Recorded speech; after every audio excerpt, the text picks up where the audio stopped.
5, 4, 3, 2, 1. We are live. Coming to you live. It's been live. Dad, touch me.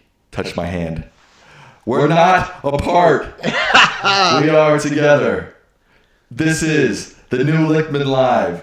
The big announcement, Dad, is that I have moved back to Washington, D.C., and Lichtman Live is now back in person in D.C.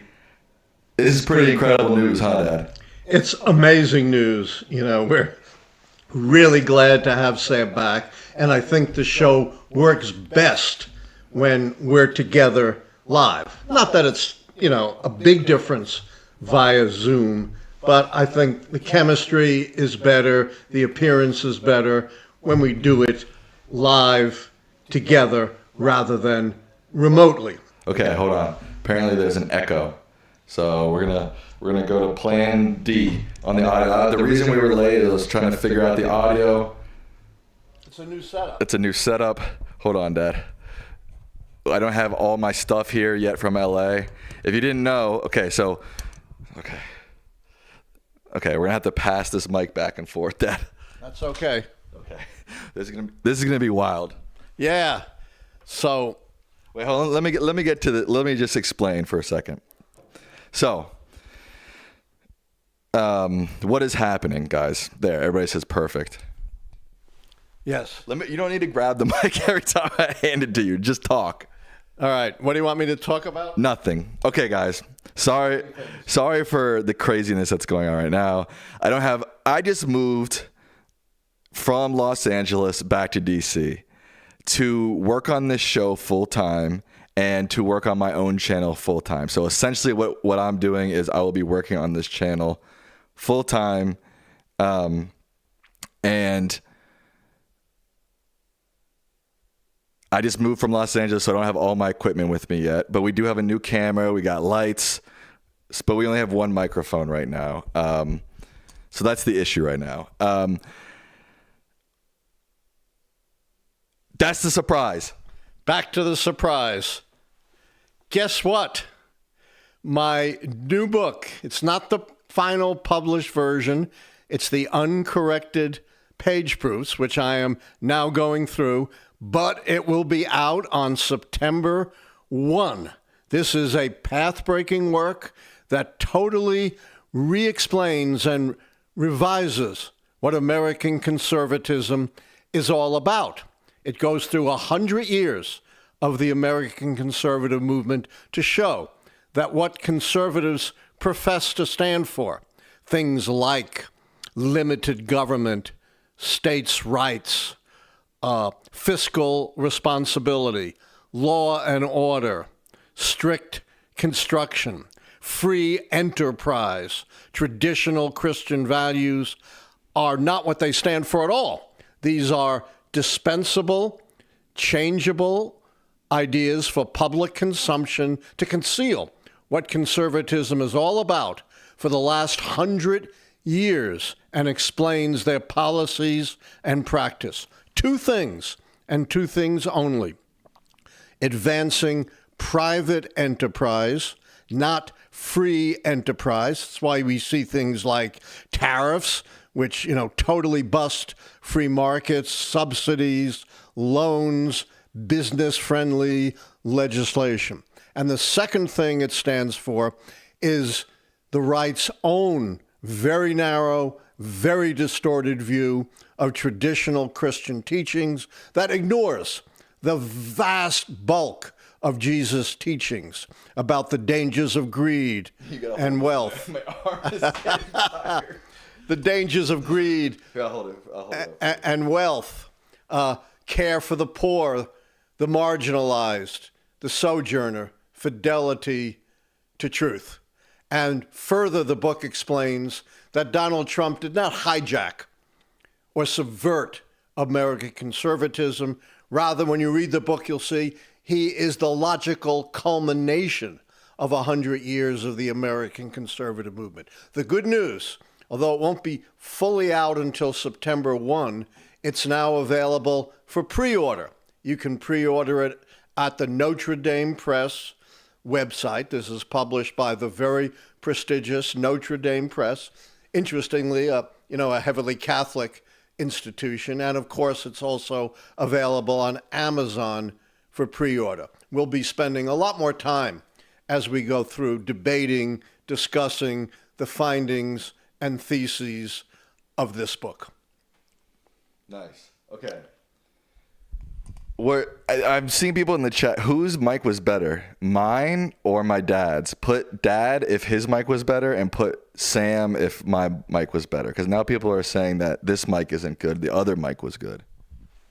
Yeah, the inevitable growing pains of a fundamental change in technology. We had to develop a whole new setup, but in the long run, it's going to be way better than anything we've had before. Now, in this bizarro world that Trump has plunged us in, things don't develop month by month, week by week, or even day by day. Things change and mutate and develop hour by hour in this brave new world, to quote Aldous Huxley, author of a prophetic book by that same title. Remember Tuesday. What did I predict on Tuesday, Sam? You predicted that the Elon Musk hirings were going to be illegal. Yeah, that the firings that Trump and Musk and who knows who's really doing it are illegal. Just today, a few hours ago, a judge in the Ninth Circuit, a district court judge, a veteran judge, a moderate who was appointed way back in the 1990s by Bill Clinton, said that there were 5 or 6 agencies that sued, saying the firings which the administration justified through the Office of Personnel Management were illegal. He said, there, in no universe does OPM have any authority to fire anyone. Only the individual agencies have such authority, and they can't just do that willy-nilly and arbitrarily. And we know, there are a lot of lies in these firings. A lot of people got notices saying you're being fired because of poor performance, when either A, they had excellent performance reviews, or 2, they had been hired too recently to have any performance reviews. So the order pertains only to those 5 or 6 agencies. They're big ones, but the principle applies pretty much across the board to the kind of firings that have come out of the Trump administration. And speaking of illegal actions by Elon Musk and Doge, another judge, I think this was in the D.C. Circuit Court, a judge appointed by George W. Bush, another veteran moderate, said that Doge employees have to do something they've been ducking for a very long time, and that is testify about their operations under oath, something, of course, they have been stoutly resisting because they don't want to have to reveal the truth behind what they're doing.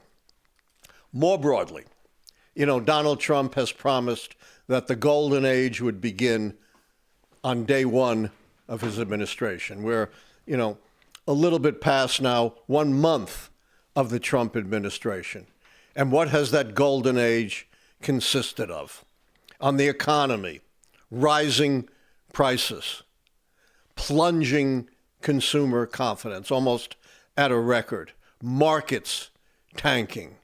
What else? Appeasing a murderous dictator in Vladimir Putin, whose aim is not to support our democratic republic, but to subvert it, to undermine it, to cause chaos in America and around the world. And Donald Trump says, I trust Vladimir Putin.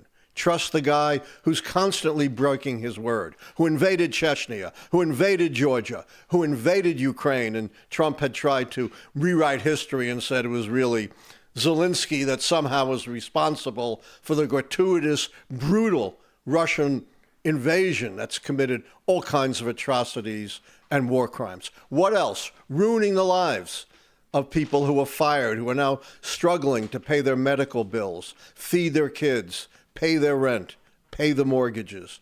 What else? Crippling, vital, life-saving medical research, gutting USAID overseas programs that have saved tens of millions of lives since the program was set up in 1961 and until now has had broad bipartisan support, including being lauded by none other than Trump's own Secretary of State, Marco Rubio. And when we withdraw from the world, who's going to move in, Sam?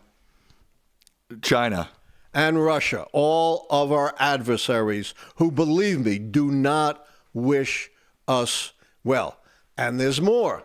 Gutting emergency aid for disasters. The people in West Virginia, a deep red state that voted heavy double digits for Trump, is pleading for federal aid that, at least as of a day or two ago, well into the disaster, still has not arrived. What else? Erasing all mention even of climate change, as if by fiat you can stop the floods, the hurricanes, the droughts, the wildfires. Farmers who voted for Trump are up in arms saying, we need this information to plan our operations on our farms. Now you're forcing us to go blind. That's just, a few of what's the so-called golden age of Donald Trump. But let me focus for a moment on the economy, because that's what so far has most directly impacted, and at least in the near term, will most directly impact the entire American people, with particular emphasis on the middle and working class people who voted for Donald Trump. Don't just take my word about how Trump is undermining our economy. Look at what staunch conservatives, including at least one former Trump official, have had to say. Let's quote first Michael Strain, who's an economist with the conservative American Enterprise Institute, along with the Heritage Foundation, one of the two flagship conservative think tanks in America. And he has said, quote, "There's more uncertainty than I think is widely appreciated. All the uncertainty around trade policy, uncertainty around some of the things that the Department of Government Efficiency is doing, I think will have a chilling effect on investment plans and expansion plans." Unquote. Conservative economist. Look at Morgan Stanley, big, huge funding investment organization, not exactly, a hotbed of liberalism. And according to reports, quote, Morgan Stanley economists estimate that tariffs, the Trump tariffs, will raise inflation by as much as 0.6 percentage points and depress real consumer spending by as much as 2 percentage points. The overall hit to inflation-adjusted economic growth could be as high as 1.1 percentage point, almost half of what growth would otherwise be anticipated.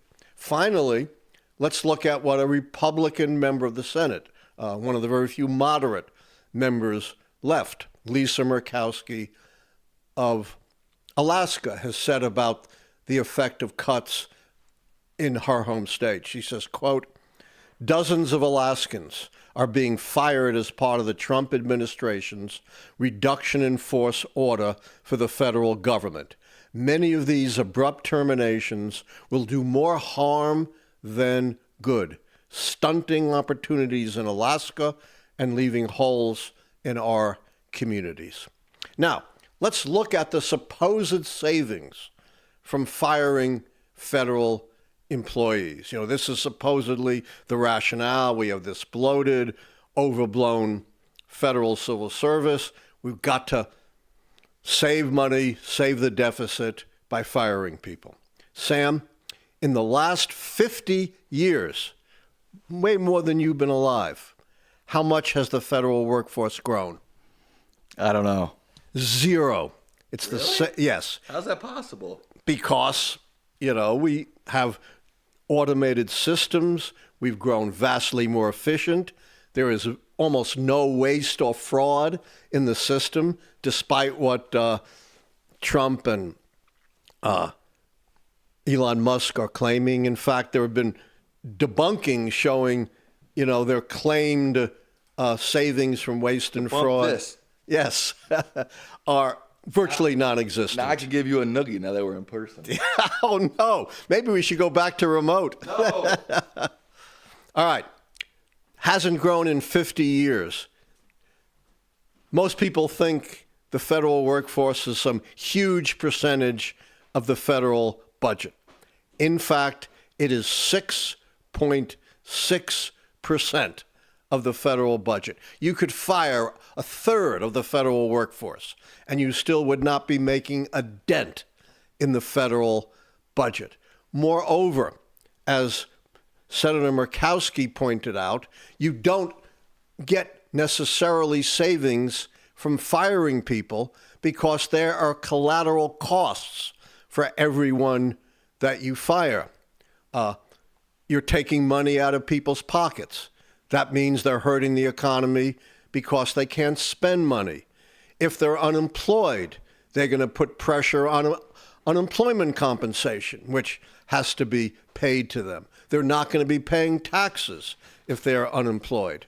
If, their services lead to, or their lost services lead to problems in people's health or safety, then that's going to be an additional cost on the federal budget. So it may be, no matter how many you fire, and you fire IRS people, for every one you fire, for every dollar you save, you lose many, many dollars in tax collections. I guess Trump likes that because he and his rich friends don't want to have to pay taxes. So it may be you save absolutely nothing from all of these firings except disrupt and undermine people's lives, undermine our ability to do life-saving medical research, to fight climate change, to have health information for the next pandemic, to keep our national parks open, to keep our skies safe, to assist states and localities in natural disasters. I can go on. It's the biggest fraud, perhaps, that's ever been perpetrated on the American people. A couple more things, if I may, Sam. Yes. We've warned about RFK Jr., right? Long before he was confirmed. We had Renee DiResta on. She warned too. Yes. All right. Those warnings are now coming home to roost. What's going on in Texas, Sam, with respect to kids' health? Measles. Measles. An unprecedented outbreak of measles, including now one death. It's the first time a child has died from measles since 2003. It's the first time anyone has died from measles since 2015. And the vast majority, almost all of them, who've gotten sick are unvaccinated. And it's not as if in these communities the vaccine rate has dropped down to 0 or even by 50% or even by 25%. It's just dropped by a few percent. But measles is one of the most infectious viruses that exist. So even if a few people get the measles, it spreads. So you would think the guy who's in charge of our health, right, would be right on top of this and warn about the dangers of going unvaccinated from measles and urge every parent to make sure their kids are vaccinated. Is that what RFK Jr. did, Sam? No. Just the opposite. Said nothing about the need for vaccines, dismissed the epidemic of measles, saying, oh, it's not unusual. It's incredibly unusual. We have not in recent decades seen this many cases emerge in just a matter of a couple of months. This is similar to what he said about Samoa when he promoted anti-vax, vaccine rates went down, and in a tiny population, 86 kids died. He said, not unusual. Same thing he's saying now. That was just moderate. Can you imagine the guy who's in charge of our health saying something like that? And it gets worse. He outright lied. There were a lot of hospitalizations. And he said, those hospitalizations, most of them are not because of serious symptoms. They're because kids are to be quarantined. And what did the local hospital officials say about that, Sam? We don't quarantine here at this hospital. Hospitals don't quarantine. None of these kids are there for quarantine. They are there because they are suffering very seriously and very dangerously from the measles. So if you need any proof of how our health is placed in real jeopardy by this liar, this purveyor of quack science, I don't think you need any more proof than that. He never should have been confirmed as HHS secretary. I didn't even know anything about the two big medical programs. I haven't even begun to deal with that, Medicaid and Medicare. He had no idea how those programs were funded or how those programs were operating. Before we get to questions, I want to say one more thing. Donald Trump is now selling America's most precious commodity. And what is that? Donald Trump is now selling America. Oh, citizenship? Citizenship. Yeah. What could be more valuable than American citizenship? If you're real rich and you got $5 million to spare, you can buy a green card and buy a pathway to citizenship. He was asked about this and he said, even Russian oligarchs, can you imagine, can buy their way into American citizenship because they are rolling in money. Even Vladimir Putin, right, could buy his way in to American citizenship. So if you're welcome, you can buy your way in if you're rich, but for everybody else, forget it. You don't deserve it. You're out. And even, undocumented immigrants who've been here for 20 years, committed no crimes, raised their kids here, contributed to our economy by working steady jobs, paid taxes. What do they get? Do they get an opportunity for citizenship, Sam? They get a boot. They get a boot in the face, reminiscent of what George Orwell talked about in 1984. One former official involved in the immigration process said, this is the greatest money laundering scheme that we've seen, that Russian oligarchs, mafia dons, heads of cartels could launder their money by buying these $5 million, get in free, and get green cards and become U.S. citizens. And it's funny because in that press conference or in that Oval Office interview that he was doing, he said that, all these rich people are going to come here and they're going to pay taxes and they're going to spend all their money here. It's like, that's what rich people do all the time, right? They just go to new countries and they just say, here, take all my money, tax me as much as you want. Not only that, when rich people move into an area, they do spend money, but they usually drive the prices of everything up. Real estate up, food up, everything goes up. Yeah, and how much does rich person Donald Trump pay in taxes? Right, and these rich people, they're not going to, all their bank accounts are in countries that, don't tax them anyway. They're not going to move all their wealth to America just because they become a citizen here. They're going to keep them in the Cayman Islands or wherever they keep their wealth. Wherever, and in fact, the flow of dollars goes the other way. Rich Americans, and, the Panama Papers showed there are trillions of dollars being held offshore by rich Americans who don't want to pay taxes on that money. So that's a pile of nonsense. And this replaces, what was a questionable but at least justifiable program where you could get a green card if you contributed somewhere, I think it was around 500,000 to $1 million in poor communities that would be proven to create jobs and improve the economy in those communities. Now you don't have to do anything. You don't have to improve anything. You don't have to help the poor or anyone else.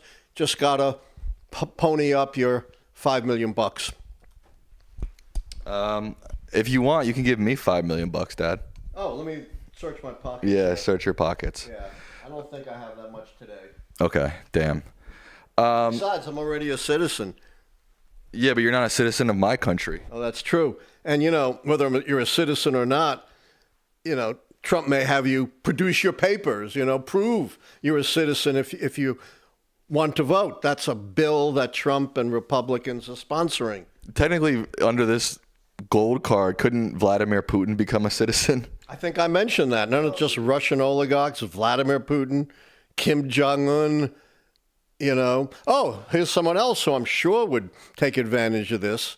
Remember the former murderous Syrian President Assad who used gas on his own citizens? He's out. Hey, I'm sure he can come up with $5 million to be a U.S. citizen. Good point.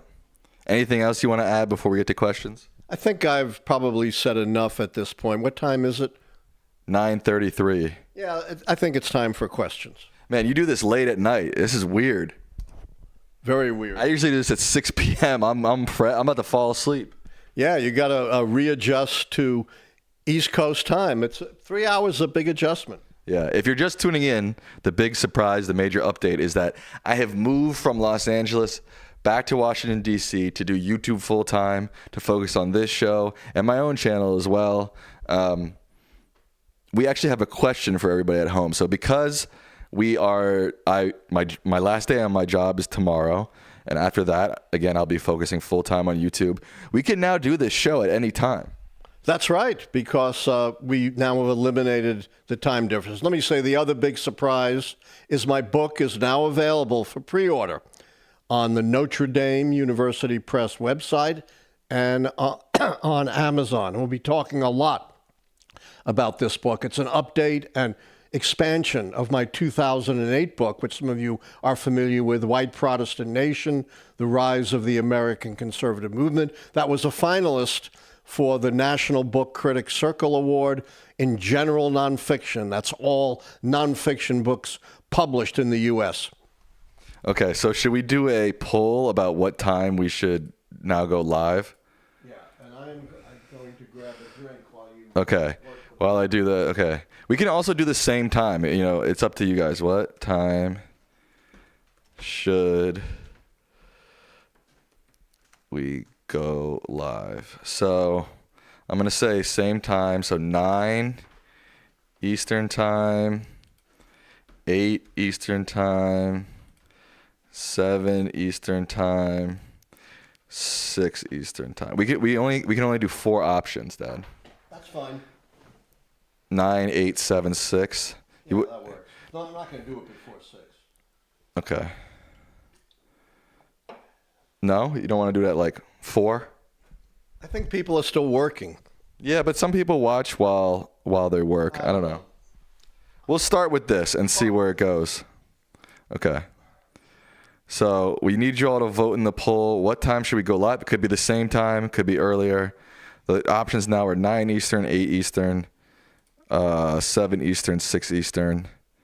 Those are the options we're giving. I also, my own channel, guys. So again, I'm going to be doing YouTube full time now. I am going to be live on my channel now on Mondays and Wednesdays. And then we'll have the show on Tuesdays and Thursdays. So if you want to check out my lives, I'll be live probably during the day, probably noon to like 4 p.m. on Wednesdays and Mondays. So don't forget to follow me there. The post show, I'm not exactly sure what's going to happen with the post show because now we're together. It made more sense when we were separate, but now we're together. So I'm not sure if post show is still going to work, but I will be live Mondays and Wednesdays. So that's good news. Are you doing a post show tonight? I don't think so because how would I do a post show? Yeah, good point. I mean, I guess you could like go away and then I could, but I don't know. It feels weird to do it while you're like right across the room. I don't know. We'll figure it out about the post show. But not tonight, so don't expect. But there'll definitely not be a post show tonight. But either starting this Monday or next Monday, I will start being live on Mondays and Wednesdays. And it'll just be a more chill live. If you've ever been on the post show, if you've ever seen my lives before, it'll be more like that. Anthony says, keep the post show. All right, well, I'll have to figure out how to do, and if you have any ideas about the post show, let me know. So we'll figure that out. But good news, Lichtman Live. And obviously we're trying to get, right now it's janky as hell because, we're using one mic and I haven't quite figured out the camera yet. But hopefully the quality of the streams is going to go way up once we get a second mic, once I figure out the camera, et cetera, et cetera. So that's also a big surprise. So do your housekeeping stuff before. Our housekeeping stuff. You want to follow us. The links are right here below our picture. Only 750 likes. We got 1,800 people watching. So please like the stream if you would. Subscribe. Click that notification bell. And donations and members get priority in questions. So if you want your question answered, you got to either be a member or you got to donate. Especially now because, guys, this is my full-time job now. This is what I'm eating off of, guys. So we need your support now more than ever, for sure. We don't want to see Sam waste away, do we? I need to eat, guys. Come on. All right. Let's see. Our first question is from Vincent Thomas. They say, Professor, let me make this bigger. Professor, when do you think Trump's tariffs will start affecting the economy negatively? And do you think he will continue to increase the tariffs despite backlash that might arise? I'm not an economist, so keep that in mind, but it won't take long. I think it just first of all, there were already, as I think we pointed out from Michael Strain, the conservative economist at the American Enterprise Institute, it has an immediate effect because of the uncertainty and the doubts that it creates and the decline in consumer confidence. We just saw a huge plunge in consumer confidence. A majority of Americans now think the economy is going to get worse, way up from when Trump was first elected. So psychologically, it's already hitting. And in a practical sense, I think we're talking weeks and months, not years before its actual effect will hit. But let's remember, a lot of economics is psychological. And as economist Strain points out, you cannot discount the uncertainty, the effects on consumer confidence that even prospective tariffs have. Our next question is from Black Eyed Lily. They say, will your book have an audio version, The Conservative at the Core book? I certainly hope so. I'll be in, it's not coming out until September, but I am going to be in touch. And email the Notre Dame Press. If you buy the book, and I hope you will, pre-order it, also tell Notre Dame Press you want to see an audio version. This is one of our Discord questions. If you want to join the Discord, the link to that is in the description of this video. This is from Biden 2028.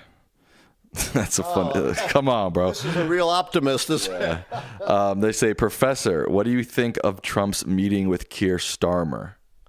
I'm sorry, what? What do you think of Trump's meeting with Keir Starmer? Oh, I think, it didn't do much at all to breach the gap between U.S. and Europe. All the European leaders and leaders around the world have to defer to Trump to some extent because he is, amazingly, the most powerful person in the world. But I think it did much to bridge the gap between the U.S. and Europe and didn't do anything to strengthen negotiations. Trump has already given away the store before we get to serious negotiations, saying NATO is off the table for Ukraine and American security guarantees is off the table for Ukraine. So those were the two major points of leverage that you had in negotiations with Putin, and Trump, supposedly the great deal maker, gave them away before the game even starts. And now he's reduced to saying, I've got to trust Putin's word. a murderous dictator who jails and kills his political opponents, who's crushed elections for 2 decades, who's controlled the free press, who's invaded other lands. That's the guy you're going to trust? Come on. Remember what Ronald Reagan said, and all Republicans bow down to Reagan. Don't just trust, verify. Their bowing down to Reagan, I think, is all phony. It's all phony now, yeah. They don't actually care what Reagan did or said. Someone said that the Discord link in the link tree is invalid, so that's good to know. We got a $100 donation from Tashdid Khan. They say, "Love your work. Keep it up, Sam." Thank you so much for the donation. I really appreciate that. So do I. You're living on this now. Not me. I still have a real job. Hey! Trump can't fire me. I work in the private sector. I guess he could because he's trying to destroy colleges and universities. So my job is not as secure as it once was. This is another Discord question from Boeing is cool ? They say, the U.S. courts, including the Supreme Court, rely on the executive branch to enforce their rulings, as they have no direct means of enforcement. Historically, presidents have complied with court decisions, but there have been instances where enforcement was challenged or delayed. For example, Andrew Jackson and the Trail of Tears. If President Trump were to defy a court ruling, what mechanisms exist to ensure compliance? I am very worried about that. They may not openly defy the courts. Andrew Jackson supposedly said, and it's apocryphal, Justice Marshall, the Chief Justice at the time, has made his ruling, now let him enforce it. Never actually said that. And I don't think even Trump, although I put nothing past him, is going to openly defy the courts in that way. But they can quietly defy the courts. They're already doing that. They were supposed to unfreeze all of this spending. They didn't do it. Still frozen. And now they've booted that up to the Supreme Court. And who knows what the Supreme Court is going to do. But let's assume all the courts go against them. There's not much that can be done if they're going to slow walk and kill court decisions, in essence, by inaction. The courts can hold officials in contempt, but that has to then be enforced by the U.S. Marshal Service. And who controls the U.S. Marshal Service? Garfield. Right. And here's the thing. He's firing the generals. Generals are supposed to be politically independent. He's firing them because they're not loyal enough to him, and he wants to put in his loyalists. That's contrary to over 220 years of American precedent, which is we have an independent, non-political military. He's also, maybe even worse, fired the lawyers, the ones who will tell the generals, hey, you shouldn't obey this order because it's illegal, and he's going to put his own loyalists in as the lawyers as well. He's already put all his loyalists into the FBI and the Justice Department. So how in the world, even if the courts hold officials in contempt, are they going to get the executive branch of the government to enforce it? It's kind of, a self-reinforcing cycle for Donald Trump, who has said, since I'm saving the country, I can't violate any laws, and who's also said as president, I can do anything I want, and who's also said, if necessary, we might even need to suspend parts of the Constitution. So it's a very, very troubling thought that our audience member raises. Basically, there would have to be a popular revolt. The people would have to rise up. You smashed your fist so hard it made me click click from your shot to our both shot. Just so you know, if you cared. I'm prepared. No more smashing. Okay. Newbie John says, I feel like the Republicans are doing all this insane, crazy stuff because they want to strategically exhaust the electorate, causing voter fatigue. How true do you think this is? Oh, I think it's very true. There's even a name for it. It's called Gish Gallop. Gish Gallop. You throw out... You made that up. No, I didn't. I would take credit for it if I did, but I actually did not make it up. You would take credit for the name Gish Gallop? Why not? It's gotten a lot of press. I call it. I have my own name for it, which I coined many decades ago. I call it the spread tactic. You spread so much out there that you can't keep up with it, you can't follow it, you can't comprehend it, and you just throw up your hands in despair. I absolutely think our questioner is right. That is a deliberate tactic on the part of Trump and his allies. I like Gish Gobble better than the spread tactic. That's boring as hell. Gish Gallop. Oh, Gish Gallop. I like Gish Gobble better than Gish Gallop. This is from... I like Gish Gobble better too. Yeah. I'll give you credit for that. Yes. Professor Lichtman, Republicans insist that Trump is doing what he promised, and as such, we should take him seriously. Is it not time to take his Napoleonic mindset and regular talk of a third term seriously? If so, what can legally be done to stop potential breach of the Constitution? I've been saying this ever since the advent of Trump, that you must take what he says seriously. If you've been following the show, you've heard me say that time and time again. The way you get authoritarian control is by not taking what a would-be authoritarian says seriously. I've said this, now for about 10 years. Trump doesn't joke. He has no sense of humor. He's not just throwing this stuff out for no reason. This is what he is going to do. And in fact, a lot of Trump voters have expressed buyer's remorse. You've seen that in the media saying, I didn't vote for this kind of chaos. My answer is, and you can check this out on X, I posted on this, yes, you did. We and many others warned repeatedly that this is exactly what Trump would do following the blueprint of 2025. It was all written down. It was all there.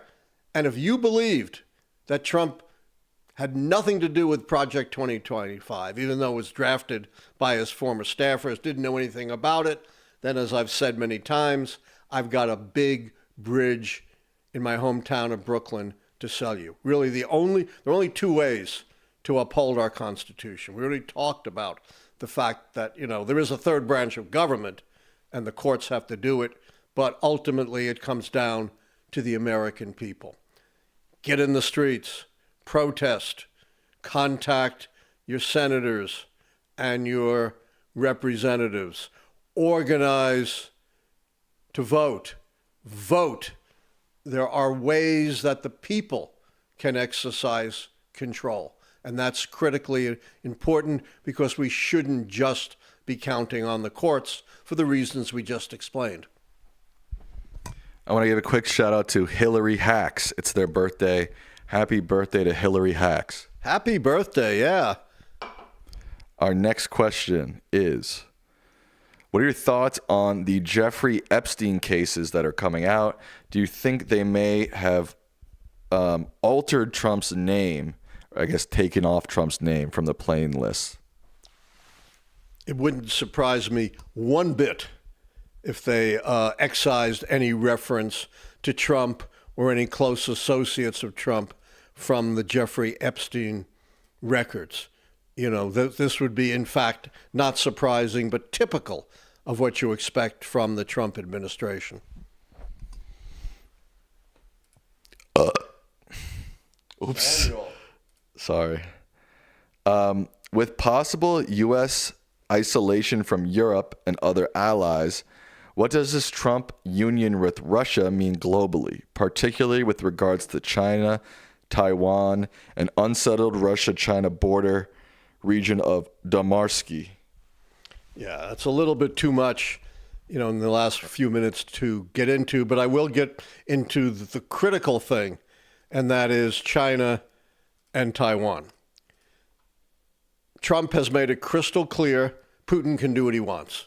He even said that, if the NATO allies don't do what I tell them to do, then Putin can do whatever the hell he wants. He's made clear America has no commitment to guaranteeing the security of Ukraine, that we're going to rely on the word of this murderous dictator who's invaded, lots of other lands, I think that can do nothing but embolden China, to believe that America is not going to do any better by Taiwan under Trump than they're doing with Ukraine. I hope not, and I fervently pray there's not going to be a war between mainland China and Taiwan.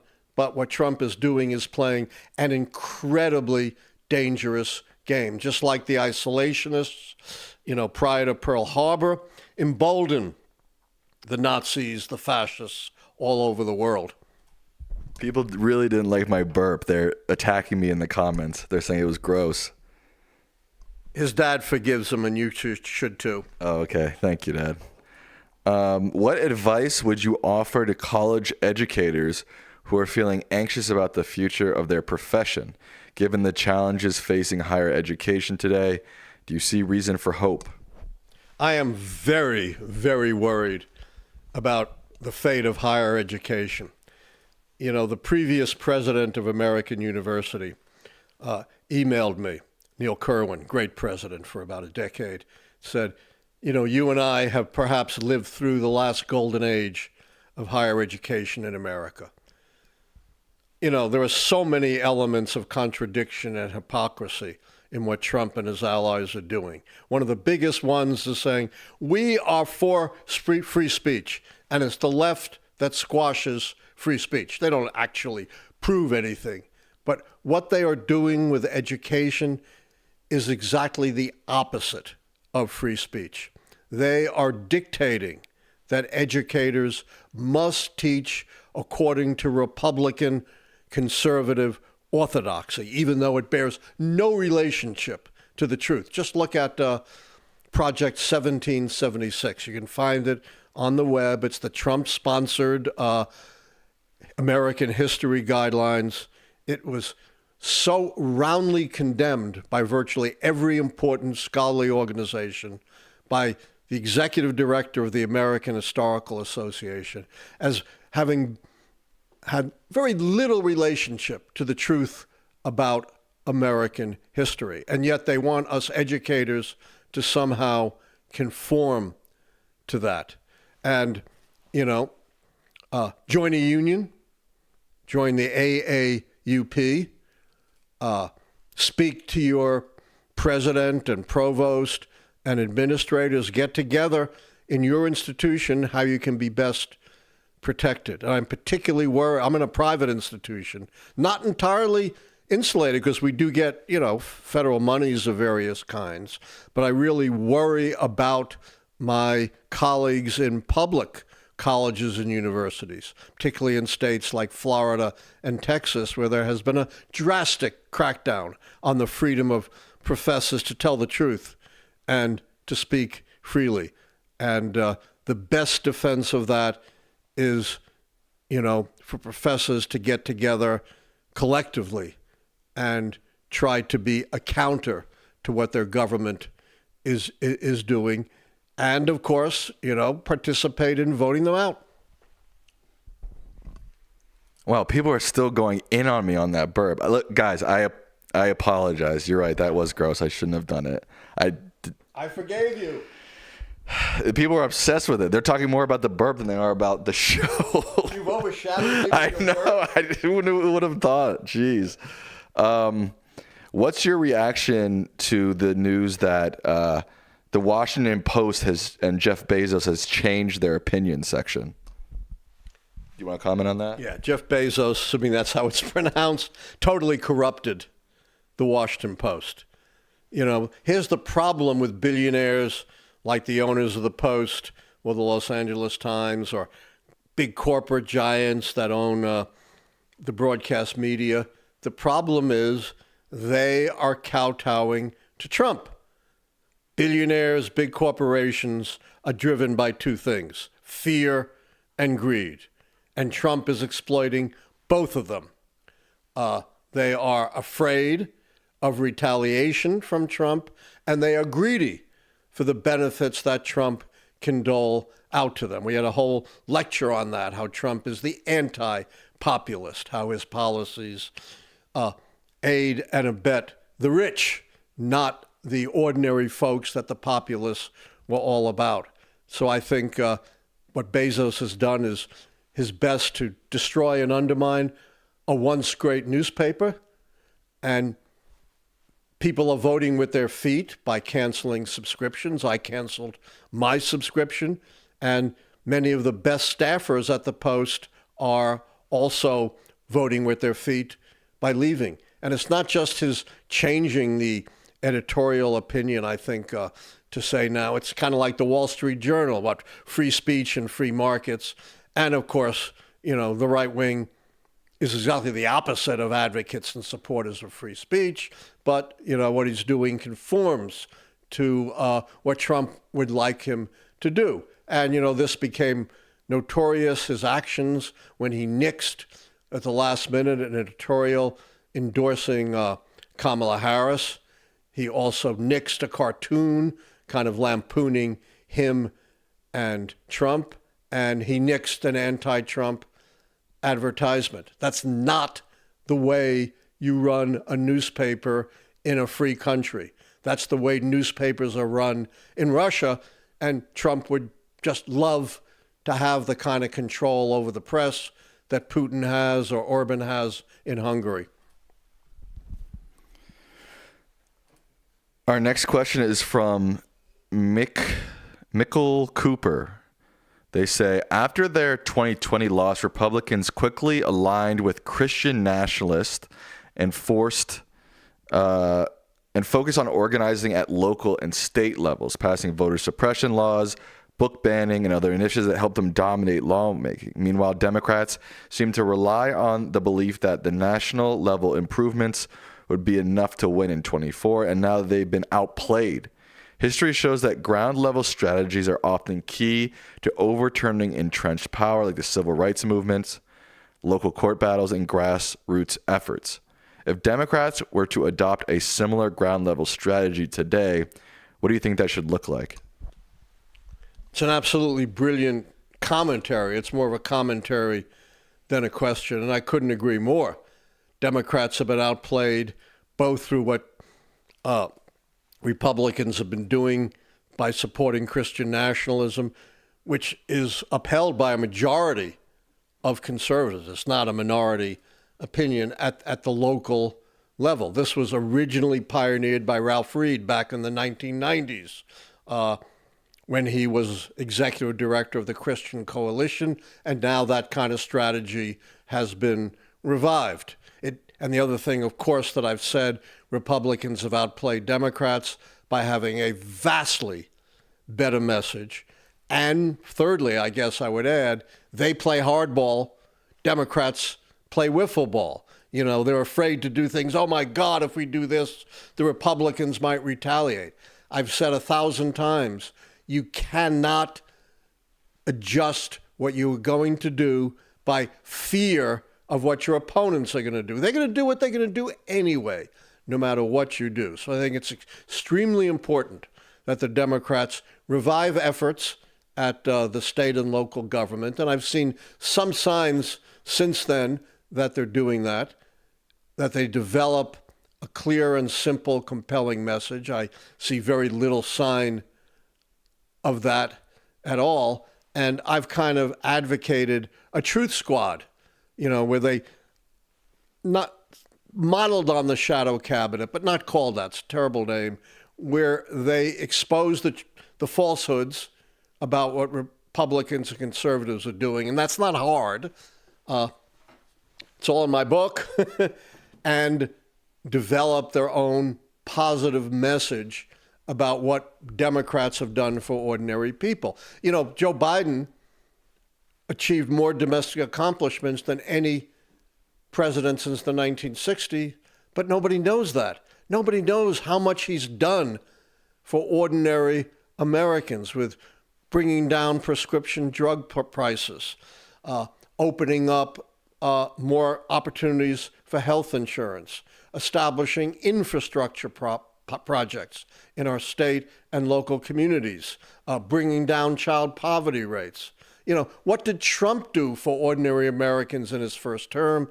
His only big accomplishment was this huge tax cut, which did have some trickle-down benefits to ordinary Americans, but the vast majority of it went to the wealthy. Remember, since 1989, 13 trillion, not billion, $13 trillion have been transferred from 99% of us to the top 1%. And a lot of what Trump is doing, all this flash, all this distraction, all this deflection, is designed to hide that basic truth and the fact that Trump's policies, believe it or not, as bad as it's been, are going to make it worse.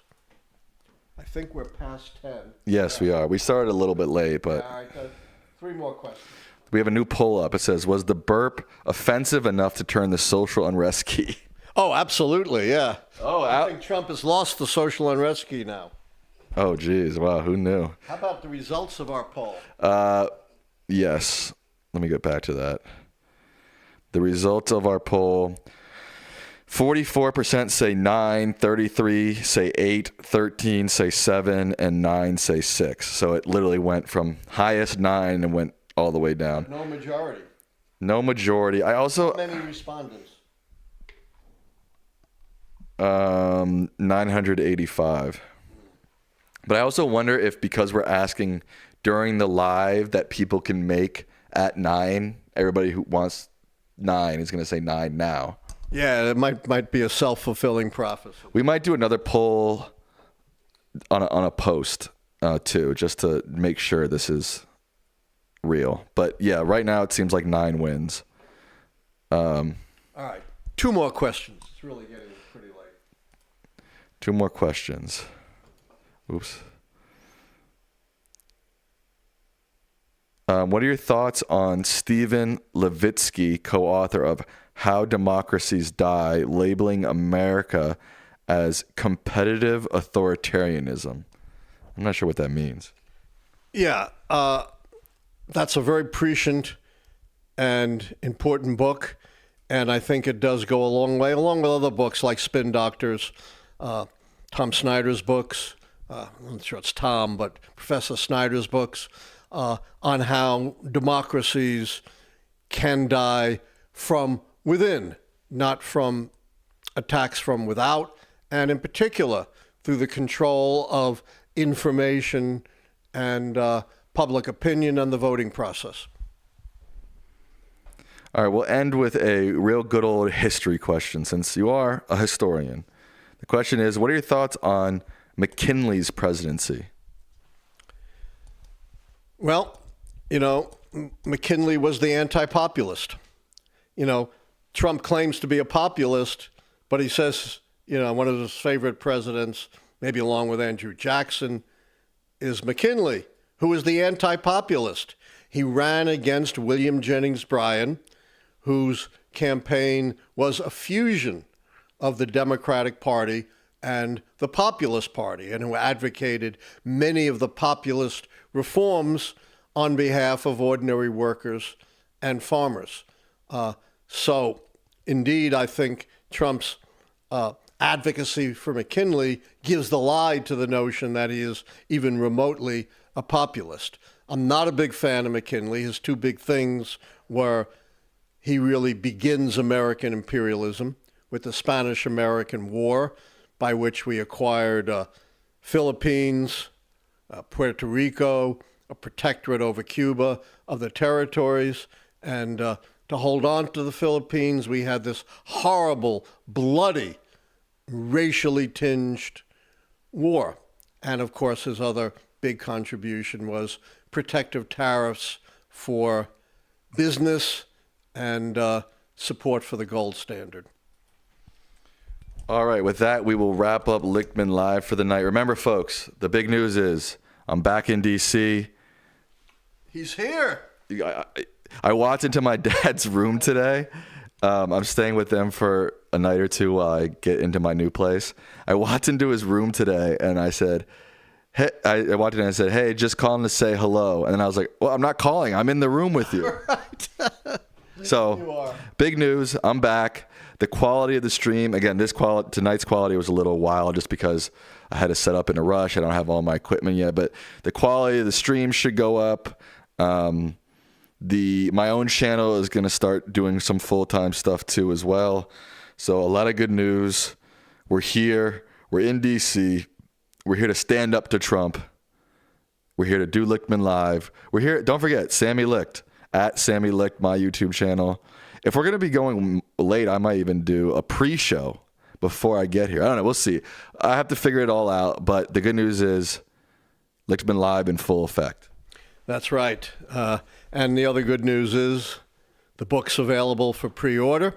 And we're not so much anti-Trump. We are pro-democracy. We are pro-real populism, not phony populism that caters to foreign dictators and billionaires. And we will keep our voices loud and clear in support of democracy and in support of real populism. Everybody's asking, did I surprise you guys? No, this has been a long time coming. It might be a surprise for you all, but this has been, a long time coming. A lot of dominoes fell very quickly, sort of lined up for me to come back, and it's partially thanks to Trump, honestly. Yeah. Not to get into details, but... No, we're not going to go into detail, but Trump has shaken things up, 99% for the worse, but here's the 1% for the better. There you go. Was that your final word to the people, what you just said? Yes. Okay. That was his final word to the people. Lichtman Live, in full effect, in person. Let's go. Tuesday. See you Tuesday.